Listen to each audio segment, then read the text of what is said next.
just to help some people, if you're like, I don't know where to start on my value that I bring or even what this role requires, right? It's either you're going to make a company money, you're going to save a company money, or you're going to make someone's life easier. It's one of those three things, whether you're a janitor, an entrepreneur, or a CEO, right? It's one of those three things. So that's a really great place to start for your own value that you bring, but also understanding what does the employer need.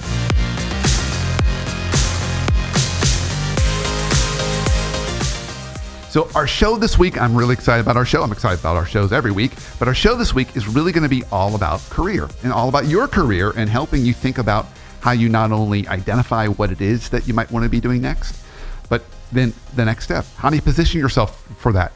So our guest today on the show is Jena Viviano, and she is the founder of Recruit the Employer, and this is what she does for a living. She helps guide people on their career search. So as you listen to our show today with Jena, I want you to pay real close attention to the two main areas that she covers. The first is, how do we figure out what it is that exactly we want to do? She's got some great tips on how we can do that. And the second one is, how do we position ourselves, even during a pandemic, for the things that we want to do? How do we go out and get it? All the way down to negotiating. So I know you're going to enjoy the show. I'm going to be taking lots of notes. And when we finish the show, I'll tell you all my highlights. The Workplace Therapist Show is sponsored by the Leadership Foundry. Bringing a cutting-edge, real-world approach to leadership development, the Leadership Foundry partners with each client organization to create a custom-tailored experience, virtual or in person, that combines innovative leadership content, world-class facilitators, and one-on-one coaching to ensure your leaders have everything they need to grow and thrive. To find out more and to design your one-of-a-kind program, visit myleadershipfoundry.com. Jena, so excited to have you on the show today. I'm so thrilled for our topic today of kind of navigating your career, and particularly today in the middle of a pandemic and some of the challenges around that. I mean, how super hard. So before we jump into our topic today, just so I can introduce you properly. So you're Jena Viviano, you're the founder of Recruit the Employer. I'm really curious. How did you get doing this? Like what was kind of your journey that got you ultimately kind of being the Sherpa for people on their career journey? Yeah, I think because I myself went through my own career journey of confusion. So I actually started out my career in investment banking. So a lot of people are like, investment banking to career coaching, how does one even do that? Well, I realized quite quickly investment banking was not for me. And I ended up making a couple of pivots in my career and realized I was really good at making pivots. And I had people start asking me, how did you do it? How did you position yourself for these new opportunities? And so for me, I realized, I think I'm onto something here. And I started helping people. Then I started charging for it slowly. And then when I left New York City, I decided, let me just give this thing a go when I moved to Nashville and try it full time. And so that's when I really launched my business full time and have been helping people figure out what they want to do and then teach them how to effectively get there. Nice. Beautiful. Yeah. Well, clearly there's a need for that. It's so funny as the year has kind of rolled in, I've been getting a lot of people pinging me saying, gosh, I could really use help on navigating my career. And it's really not my area of expertise. I used to do a little bit of that way back in the day, but not as much today. And so I'm so glad that you're out there helping folks. So maybe that's a good kind of starting place for us. What are some of the challenges that you're hearing people bring you when it comes to their navigating their career, particularly today? Yeah, the biggest things that people are facing is, one, they maybe don't know what they want to do. That's the biggest part, right? There's a big hang up of like, there's so many options out there. I just really don't even know what direction to go in. Or I could do a lot of things, but I'm not really focused on one area. Or I hate what I'm doing right now. I just want to get out. So like the first part is not knowing what you want to do. And then the second thing that I'm really seeing people struggle with is positioning themselves, selling themselves for the opportunities. We were never taught, I don't know if you were, but I certainly wasn't in college. I was taught how to get a degree, but I wasn't taught how to get a job. And so many people are now in this really competitive landscape, especially because of COVID. The competition is really, really fierce, and they just don't know how to position themselves or how to differentiate themselves from other candidates. So I would say those two things are like the big issues I'm seeing: clarity and then confidence around selling yourself. Beautiful. Okay, I think we got a nice already two paths that I want to go down. Yeah. So I had a call with a client yesterday, and this is something that I was helping him with his kind of workplace challenges, and then he's shifted and he's taking April off because he's trying to figure out what he wants to do next. And I gave him the best advice I could give him, but he's really wrestling with that first question. Doesn't know what he really wants to do.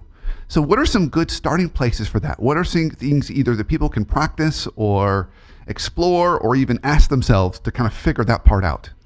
Yeah, I'd say the big thing is spending the time to actually ask the right questions. So a lot of people will come to me as a career coach and say, here's my resume, what can I do? And I'm like, that's the wrong question. You shouldn't be asking that question.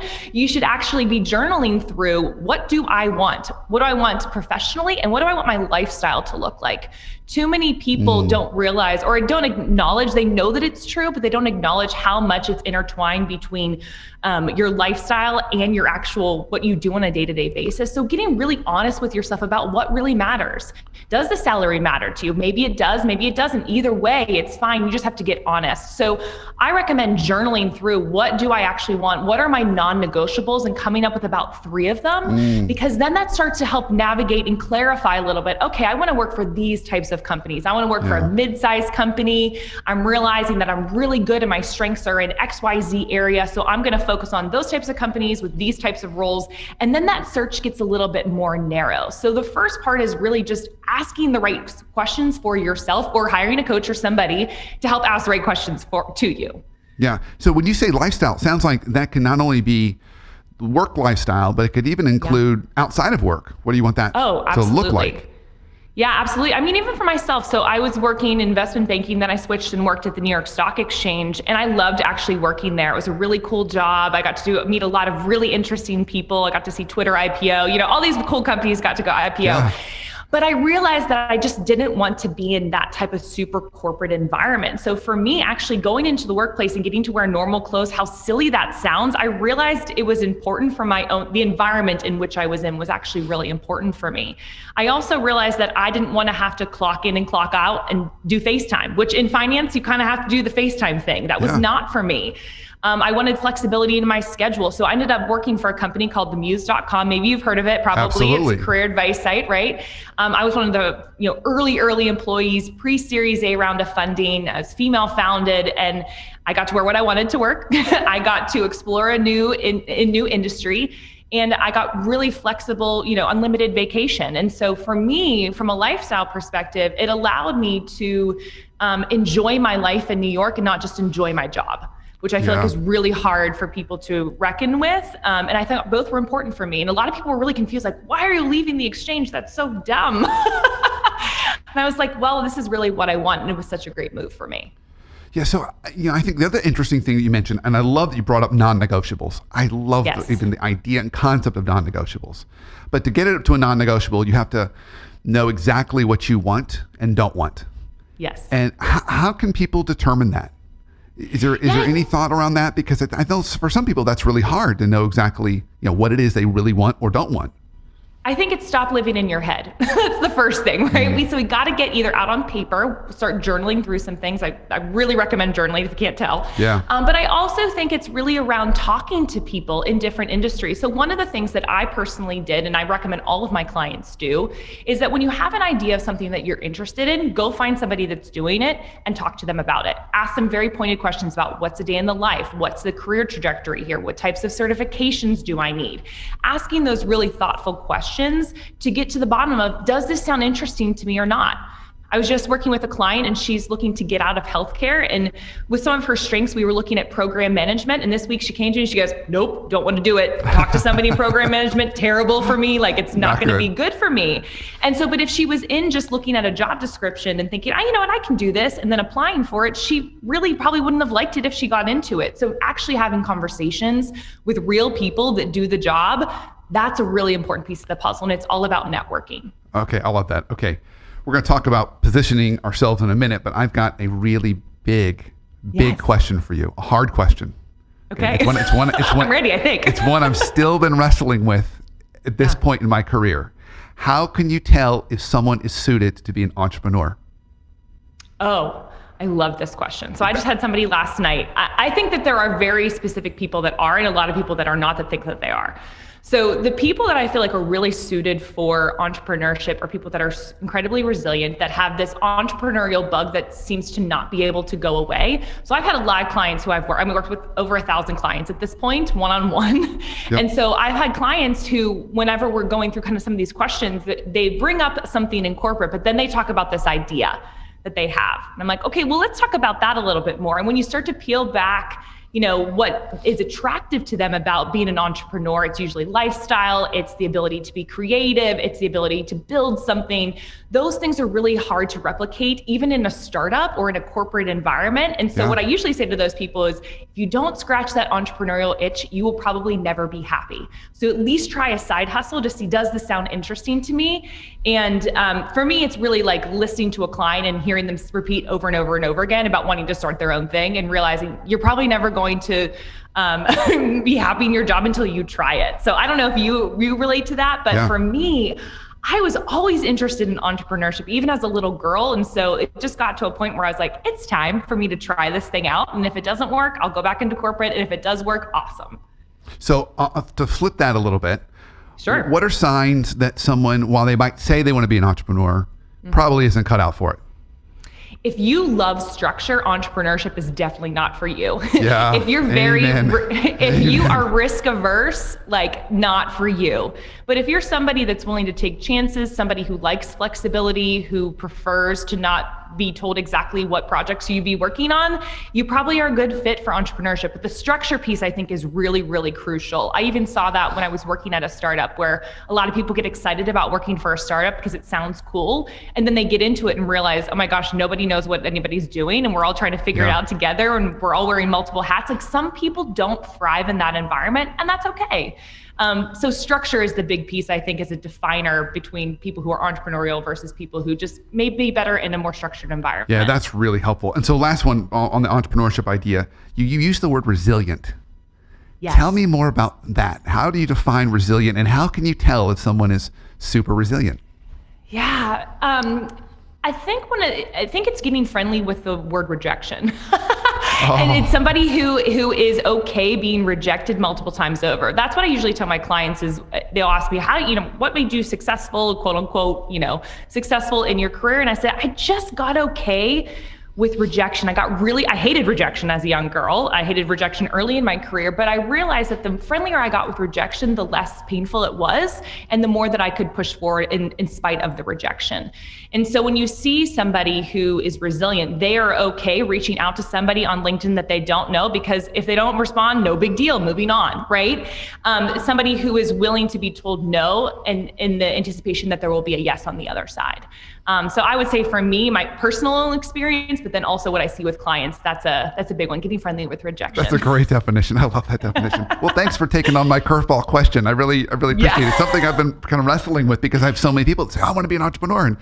And not all of them, when they make that leap, stay there. Some of them, after 6 months or a year or 2 years, go, I don't like this at all. And I want to go back to the safety of having a paycheck, and there's nothing wrong with that, but I was just figuring out some of those traits that are more likely to determine if someone is going to be a good fit for that. I love that's a great question. So all right, so we spent some time thinking about who we are, what we want to do, whether the right kind of things that will kind of scratch our itches, as well as non-negotiables. Now, the second thing you mentioned was positioning yourself. Yes, I love this topic. I want to talk about this. How do you do that? And how do you do it now? When you talked about FaceTime in the past, we would say, oh, can I meet you for coffee? Can I buy you lunch? Mm-hmm. Maybe not quite so easy today. So what are some ways we can do that better today? Yeah, so when we're talking about networking, I'm assuming that's kind of more what you're speaking to. I was never actually a fan of taking somebody out for coffee, because it was a big ask of somebody, right? To take them out for coffee, to spend time away from their work or their family. I actually really love the environment that we're in, because one, people are really craving connection. So whether we realize it or not, we want to connect with humans, but we really don't know how. So being the one that's willing to be rejected and being the one that's willing to reach out to somebody and kind of look a fool is a really great quality to have right now. I have a lot of clients who have taken this initiative during this time to find people on LinkedIn that they want to connect with and to learn more about, or to pitch themselves to for an opportunity. And I found a lot of success, because the one-on-one connections I believe are really valuable right now and are really wanted. And so I think the one-on-one connection is key, and I actually hate networking events, and I'm an extrovert. So I think now's a great time to be networking. I hate them too. And I'm an introvert, but I really hate them. It's like, wow. I can remember so many times, my kids are a little older now, but when they were little, and I'd park outside of the networking event, sit in my car, and I'd call home, and I'd be like, I'm sure somebody's sick, aren't they? You need me to come home right now. I know you do. No, everybody's okay. They're just uncomfortable, Go right? on in. Nobody really gets, I feel like, a lot out of networking events. I can't think of somebody that I've connected with at a networking event that I'm still talking to, right? But I can think of many people that I've purposely reached out to, connected with, had valuable, meaningful conversations with, and built a relationship over time. That's the other thing that a lot of people get wrong in the job search right now, is that we think networking is like a one-hit wonder, like Hanson. Like, it's not, right? Like Hanson. It is not. It is beautiful. not a one-hit wonder. Networking is a way of life. And so networking, in my opinion, when defined appropriately, is not networking when you need something. Networking is building professional relationships that are developed over time. Yeah. And so when we look at it from that perspective and look at it as the opportunity to serve and connect and bring value also to that other person, we're going to feel less sleazy about it. We're more likely to do it, and it's actually going to work. So we just need to reframe our brains around that. And it also helps when we know how to talk about ourselves and how to position ourselves for opportunities, or to share what we even do that makes sense to other people. Yeah. So great segue, because I think I actually inadvertently derailed you with this networking idea when we really want to talk about positioning. It is part of positioning, but say more when you think about positioning ourselves. What are some things you think about? What are some things that people really need to be thinking about and doing in order to do that effectively? Yeah, you've got to know what your secret sauce is. You've got to know what differentiates you. So many people don't think that they have a personal brand, nor know that they need one. And what I mean by personal brand is, so many candidates right now are acting like Walmart when I want them to act like Louis Vuitton. And so what I mean by that is, a lot of candidates forget that they're the asset to a company. And I don't mean that in an arrogant way, but in reality, you're working for a company to help achieve a result. You're serving that organization. And so when we think about it from that perspective, it's a mindset shift. And then practically speaking, our elevator pitch and kind of positioning ourselves is the answer to everybody's least favorite interview question: tell me about yourself. If you don't know how to answer that question efficiently, effectively, and in a way that's convincing to an employer about why they would want to talk to you again, then you've got a problem and you need to work on that. And so that's to determine, like, do I know how to position myself? Ask yourself the question, tell me about yourself, and see what comes out. Yeah. So any tips on the right and wrong way to answer that question? Yeah, so the wrong way to answer that question is to ramble. The wrong way to answer that question is to tell your whole life story, also including your babysitting job from when you were 15. The right way to answer that question is to think about who you're speaking to and what they care about. So I always say that how you should frame up this answer is to first clearly define what you're doing right now. What are you doing most recently? And how is that relevant to the employer? Then to give a brief history highlighting the main ideas of your career that are, again, relevant to that employer or to the networking contact that you're talking to, and always landing on what's in it for them or what you're excited about talking about for the future. So when I see this play out in an interview, when somebody brings structure to their answer, when they don't ramble, when they highlight the things that an employer cares about, they're golden. They go from feeling frustrated in their interview process and frustrated in what do I even have to offer to feeling excited and confident and secure in what they have to offer and what an employer really cares about. It almost sounds like the way you're positioning this for people is, don't think of yourself so much as an employee, think of yourself as you're your own business. Absolutely. And the employer is your customer or your client, and you're going to go talk to them about why they should hire you and the value you can bring to them. It's exactly what it is. And I get a lot of marketing candidates actually who'll come to me like, I do this for my work, but I can't do it for myself. Don't worry, that's normal. You're not a robot yet, so it's totally fine like that you don't know how to do this for yourself. But I totally agree. Like, I want employees to not think about themselves as employees, but rather to think about themselves as an asset, and that they're coming in almost as a consultant to determine, what are the needs of the company? How do I fit that need, and being able to speak to that. Yeah, that's beautiful. Okay, anything else in terms of positioning ourselves that would be helpful for us to think about? Yeah, so I think a lot of people think positioning only is like your resume and your LinkedIn profile, and that's part of the puzzle, but it really is around what's your whole process, your whole toolkit when thinking about your new job or you're wanting to get promoted, right? It's about first understanding what do I want, then it's about understanding what's the value that I bring, then it's about resume and LinkedIn. So I would say that that's a big misconception for most people is when they think about brand positioning, they only think about their 2D piece of paper or their 2.5D LinkedIn profile. When those are just pieces to the puzzle, it's not everything. And so I just want to remind people that when we're thinking about our brand, it's your elevator pitch, it's how you're networking, it's what value you can bring to the table, and then ultimately also what your marketing materials physically are. Yeah, and what I love that you said about that, which I think everyone I want to make sure they heard it clearly, was that do that stuff last. After you've thought about Don't do it first. Yeah, but so many people want to do it first. They're like, "Oh, I need a new job. I better start working." Easy. Yeah, yes. but you don't have enough. You don't have the right answers because you haven't asked the right questions to then inform that stuff. Yes. So then it's totally not going to be focused.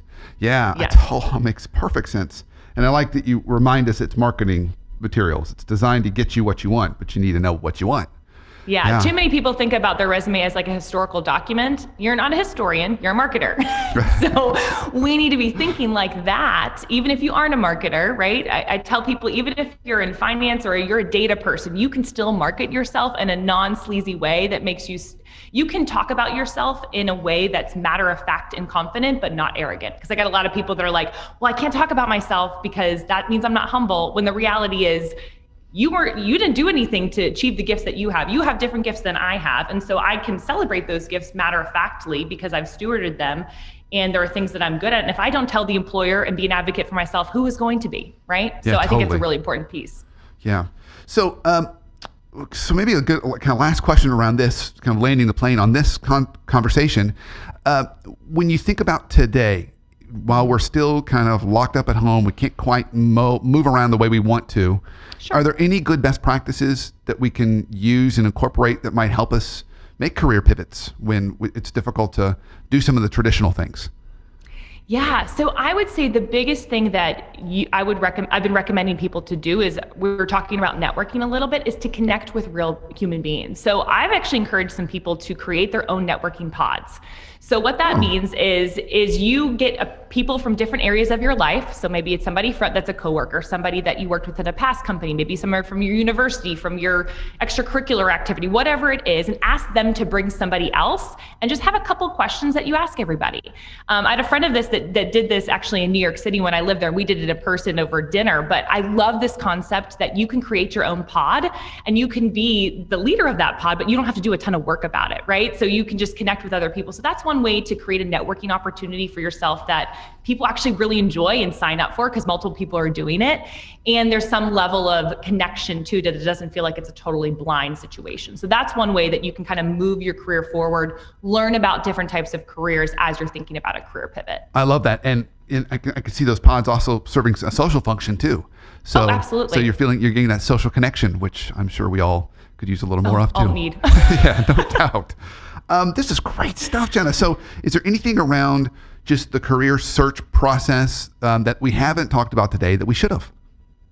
Yeah, I would say in the very beginning, and this is something that I actually love talking about in general, is you should be thinking from the very beginning of how to switch your mindset to that you're an asset to a company, because when you start thinking like that from the very beginning, you're actually going to stand up for what you actually want. And that's going to translate through all the way through your marketing materials, how you show up to an interview. I always say interviews are 50% confidence and 50% content. And so I could probably convince you that I could find a job in like some XYZ type of industry just by the confidence that I say in explaining myself.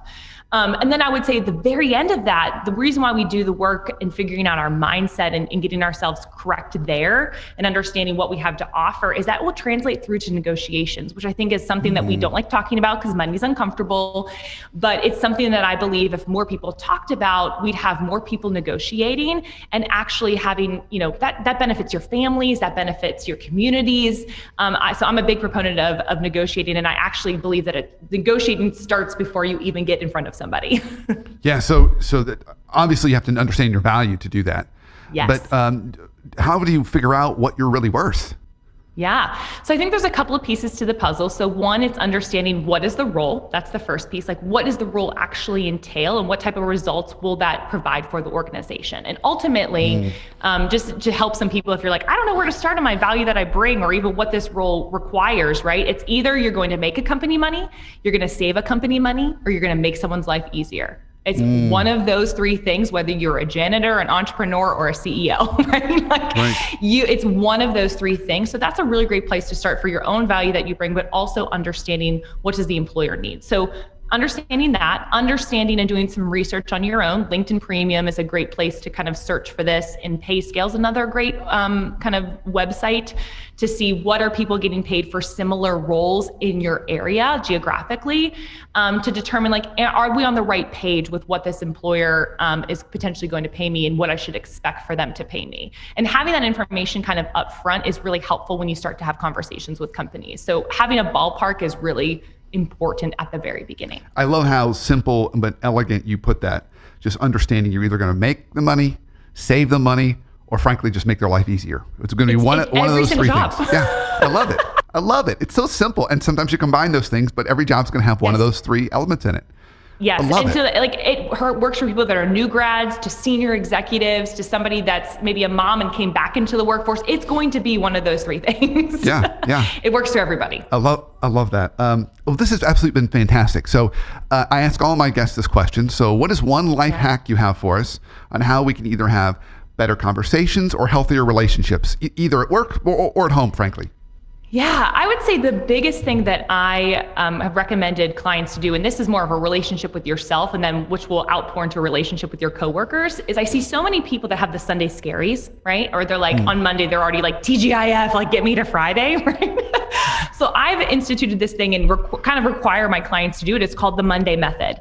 And so every Monday, it's planning out something in the middle of your workday that you could do where you're setting aside time for you to make Mondays fun again, right?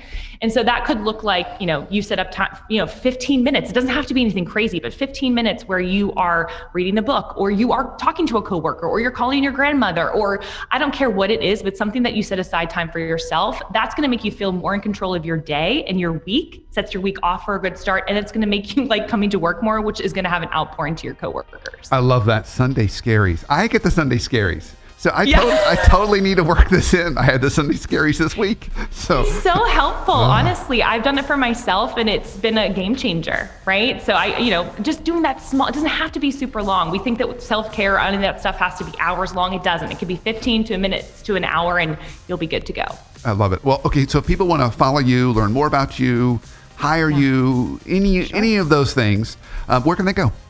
Yeah, so my website, recruittheemployer.com, is a great first place to start. I'm also incredibly active on LinkedIn. We post about 10 pieces of content per week. So if you want to follow me on LinkedIn, I am most active there. So those would be the two places to learn more.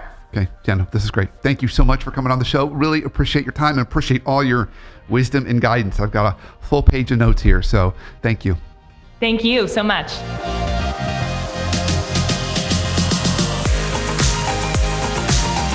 I know you enjoyed that show. I sure did. I got a whole page of notes here. And the things that really stood out for me from my conversation with Jena really are in those two main buckets. The first was, how do we figure out what it is that we want to do? And Jena's a big proponent of journaling, so she absolutely recommended that we do that. But I like that she asked us questions like, well, what do I want to do professionally? What lifestyle do I want? And then one of my favorite all-time questions, what are my non-negotiables? What are things I'm not willing to compromise on? She spent some time talking about, from my prompting, on traits of being an entrepreneur. And if we want to go down that path in our careers, she really highlighted a resilience and ability to handle rejection is really, really important. She also highlighted you got to be comfortable with risk and no structure. And I know lots of folks that's just not for them. So it's probably not a good path. Our second area that we talked about was how to then position yourself. She reminded us, which is really important, that we are our business. We are now going to be serving a client or a customer. We can't look at ourselves as an employee waiting for that employer to ask us questions. We need to really understand the value that we bring. And I love the simple way that she said it. Every single job's going to have one of these three components. It's going to be, how do I make the money? How am I saving them money? How am I just simply making their life better? Every job's got either one of those, if not all three of those in it. So what is the value that we bring? And then that not only helps us then position ourselves, but that also helps us negotiate. If I know I'm saving them $1 million, well, that's really helpful for me to know as I'm negotiating. If they're going to offer me $50,000 and I'm going to save them $1 million, well, that's probably not a fair negotiation. So it really helps me to kind of understand that. And then also she reminded us, when we think about LinkedIn and resumes, do that stuff last after we've kind of figured out all the other questions. I could go on and on. I know you probably have some of your own notes that you took from that conversation, but so many good highlights. So I hope those highlights are helpful for you as you're thinking about your career and how you can go after what you really want in 2021.